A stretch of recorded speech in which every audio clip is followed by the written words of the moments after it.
السلام علیکم دوستو، آج کی کہانی کا نام ہے ایک ماں کی نایاب تربیت۔ ایک دن ایک چھوٹا بچہ میرے پاس آیا جو مدرسے میں داخلہ لینے کا شدید خواہشمند تھا۔ میں نے اس سے پوچھا، بیٹے کیا آپ کو قرآن کا کچھ حصہ یاد ہے؟ بچے نے مؤدبانہ انداز میں جواب دیا، جی ہاں، میں نے اس کا امتحان لینے کے لیے کہا۔ اچھا، مجھے 27واں پارہ سنا دیں۔ بچے نے پورا 27واں پارہ روانی سے سنا دیا۔ میں نے مزید پوچھا، کیا آپ کو سورۃ ملک یاد ہے؟ اس نے فوراً وہ بھی سنا دی۔ اب میری حیرت بڑھتی جا رہی تھی۔ میں نے کہا، سورۃ النحل سنا سکتے ہو؟ اس نے وہ بھی بغیر کسی غلطی کے سنا دی۔ میں جوں سوال کرتا گیا وہ اطمینان سے جواب دیتا گیا اور میری حیرانی میں اضافہ ہوتا گیا۔ آخر میں نے پوچھ ہی لیا، کیا آپ کو سورۃ بقرہ بھی یاد ہے؟ بچے نے مسکرا کر جی کہا اور پوری سورۃ بقرہ زبانی سنا دی۔ یہ سن کر میں بے اختیار بول اٹھا، سبحان اللہ، ماشاء اللہ، تبارک اللہ۔ میں نے اس سے کہا، کل اپنے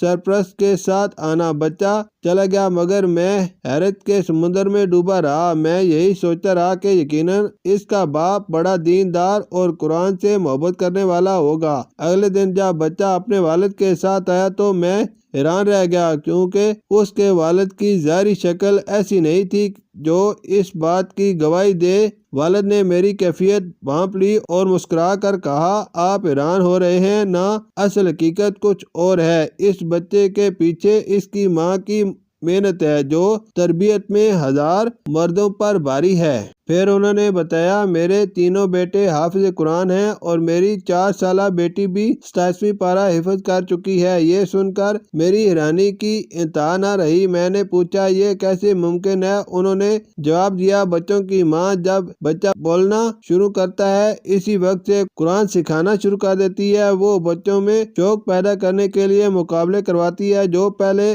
سورت یاد کرے گا اس کی پسند کا کھانا بنے گا، جو پہلے پارہ مکمل کرے گا اسے ویکینڈ پر گھمانے لے جائیں گے، اور جو پہلے قرآن مکمل کرے گا اس کی پسند کی جگہ چھٹیاں گزاریں گے۔ یوں بچے خوشی اور شوق کے ساتھ قرآن حفظ کرتے ہیں۔ واقعی ایسی مائیں ہی گھروں کو سنوارتی ہیں۔ یاد رکھیں، نیک اور صالح عورت صرف نصف معاشرہ نہیں ہوتی بلکہ وہ پورے معاشرے کی بنیاد اور ستون ہوتی ہے۔ اگر ہماری مائیں اپنی ذمہ داری کو پہچان لیں تو ایک عظیم اور کامیاب قوم کی تعمیر ممکن ہے۔ اللہ ہمیں اپنی نسلوں کی بہترین تربیت کرنے کی توفیق عطا فرمائے۔ شکریہ۔